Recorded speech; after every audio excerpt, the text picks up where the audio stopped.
வணக்கம். இன்றைய பதிவினூடாக ஜனாதிபதி தேர்தல் தொடர்பாகவே பார்க்க இருக்கிறோம். ஜனாதிபதி தேர்தலில் தமிழ் மக்கள் ஒருமித்து பொது வேட்பாளர் ஒருவரை நிறுத்த நடவடிக்கை எடுத்து வருகின்ற நிலையில் அது தொடர்பில் கருத்து பரிமாற்றம் என்ற போர்வையில் சுமந்திரன் என்பி ஏற்பாடு செய்துள்ள நிகழ்வானது திசை திருப்பும் செயற்பாடு என்பதுடன் தவறான வழிமுறையும் ஆகும். தமிழரசு கட்சியை தனது கைப்பொம்மையாக மாற்ற சுமந்திரன் நினைக்க கூடாது என தமிழ் மக்கள் கூட்டணியின் தலைவரும் நாடாளுமன்ற உறுப்பினருமான சி.வி. விக்னேஸ்வரன் தெரிவித்தார்.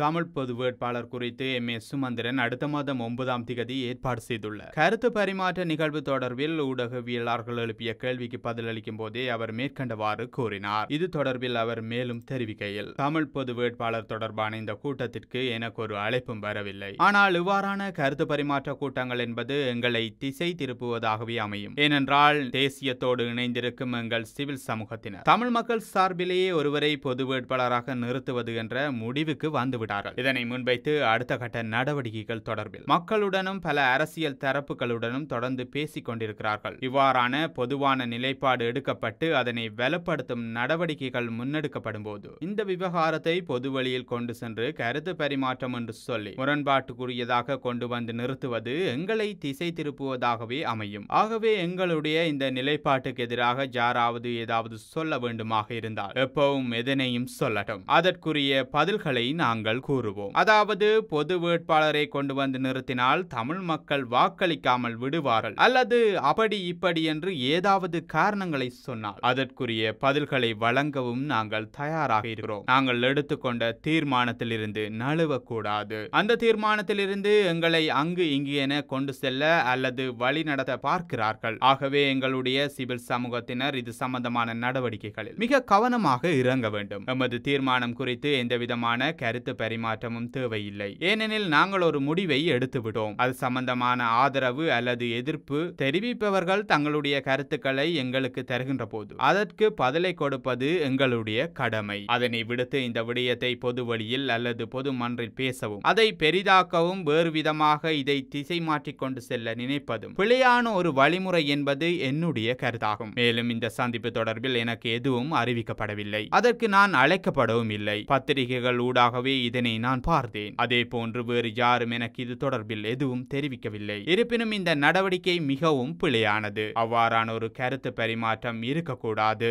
மீண்டும் மீண்டும் சொல்கின்றோம். நாங்கள் ஒரு முடிவை எடுத்திருக்கின்றோம். அந்த முடிவுக்கு எதிராக யாராவது ஒரு தமிழ் மகன் எதிர்கருத்துக்களை தெரிவித்தார் அதற்கு பதில் சொல்ல வேண்டியது எங்களுடைய கடமை. அதன் அடிப்படையில் பதில் வழங்குவோம். ஏனெனில் நாங்கள் எடுத்த அந்த முடிவிலேயே எங்களிடம் திடமான கருத்து இருக்கிறது. அதற்கான அடிப்படை அத்திவாரம் நன்றாக இருக்கிறது. நாங்கள் எவருக்கும் பயப்பட வேண்டியதில்லை. எந்த கேள்வி கேட்டாலும் அதற்கு எங்களால் பதில் சொல்ல முடியும். இதை விட்டுவிட்டு இப்படி அப்படி அங்கே இங்கே என நழுவி போவது எங்கள் தமிழ் தேசியத்துக்கு கூடாது. சிவில் சமூகத்திற்கும் அது கூடாத விடயம். சுமந்திரன் தமிழ் தேசியத்தோடு நின்றவர் அல்ல. இதுவரையில் நமக்கு தெரிந்த வரையில் தமிழ் தேசியத்தோடு ஒன்றியவரும் அல்ல. எனக்கு பயம் இல்லை. நான் அதை சொல்லுவேன், இதை சொல்லுவேன் என்று அவர் சொல்லுவதிலிருந்தே அது தெரியும். பொது வேட்பாளர் என்ற விடயத்தில் அவருக்கு ஈடுபாடு இல்லை. அவரை பொறுத்தவரையில் ஏதோ தெற்கில் இருக்கும் ஒரு வேட்பாளருக்கு அல்லது யாரோ ஒருவருக்கு உதவி செய்ய வேண்டும் அல்லது ஆதரவு வழங்க வேண்டும் என்றும் அதிலிருந்து தமக்கு சில நன்மைகள் கிடைக்க வேண்டும் என்றும் எண்ணம் இருக்கக்கூடும். ஆனால் அதற்காக தமிழரசு கட்சியை தன்னுடைய கைப்பொம்மையாக சுமந்திரன் மாற்றக்கூடாது. ஏனென்றால் நாங்கள் இன்னமும் அது சம்பந்தமான ஒரு தீர்மானத்துக்கு வரவில்லை என்று அவர் சொல்கிறார். அவ்வாறு அவர் கூறுவது தன்னுடைய கருத்துக்களை தான். இந்த கருத்துக்களை ஸ்ரீதரன் தெரிவிக்கவில்லை. சிலவேளை ஸ்ரீதரன் பொது வேட்பாளருக்கு தான் ஆதரவு என்றும் அவருக்கு தான் வாக்களிக்க வேண்டும் என்றும் கூட கூறலாம். இந்த 3 பிரதான வேட்பாளர் தொடர்பில் எங்களுக்கு எந்த விதமான கவலையும் இல்லை என்று கூட ஸ்ரீதரன் சொல்லக்கூடும். ஆக மொத்தத்தில் சுமந்திரன் கூறியது அவருடைய கருத்தே தவிர கட்சி நிலைப்பாடு அல்ல. அவருடைய அந்த கருத்தை மேலே தூக்கி பிடிப்பது தமிழ் தேசியத்துக்கு இழுக்காக இருக்கிறது. மேலும் தமிழரசு கட்சியின் ஊடக பேச்சாளர் என்ற முறையில் சுமந்திரன் பேசியது என்றால் இப்போது தமிழரசு கட்சி தலைவர் ஒருவர் இருக்கிறாரா? தற்போது அந்த கட்சிக்குள் பதவி நிலைகளுக்குள் குழப்பங்கள் மத்தியில் பல விடயங்கள் நடந்து கொண்டு இருக்கின்றன. அப்படி பார்த்தால் இவர் பழைய ஊடக பேச்சாளர் தான். இருந்தும் இப்போவும் அவர் தொடர்ந்து ஊடக பேச்சாளராக இருக்கின்றாரா என்று தெரியவில்லை என்று அவர் மேலும் குறிப்பிட்டார். சஜித் அனுர ஆகிய 2 அரசியல் தலைவர்களுக்கிடையில் ஏற்கனவே அறிவித்ததன்படி ஜூன் 6ஆம் தேதி விவாதம் நடத்துவதற்கு ஐக்கிய மக்கள் சக்தி தயாராக இல்லை என்றால் அதற்கு பின்னர் அது தொடர்பான விவாதங்கள் எதுவும் இருக்காது என தேசிய மக்கள் சக்தி தெரிவித்துள்ளது. இது தொடர்பில் ஊடகங்களுக்கு கருத்து தெரிவித்த தேசிய மக்கள் சக்தி செயற்குழு உறுப்பினர் நலிந்த ஜெயதிச ஜூன் 6ஆம் திகதி திட்டமிடப்பட்ட விவாதம் நடத்தப்படுவது உறுதியானார் விவாதத்திற்கான தயாரிப்புகள் குறித்து கலந்துரையாடலில் ஈடுபட தயாராக இருப்பதாக தெரிவித்தார். மேலும் இதற்காக தொலைக்காட்சி அலைவரிசை அல்லது விவாதம் நடத்தும் இடம் பற்றி முடிவு செய்வதே தற்போது மேற்கொள்ள வேண்டிய நடவடிக்கைகளாக உள்ளன.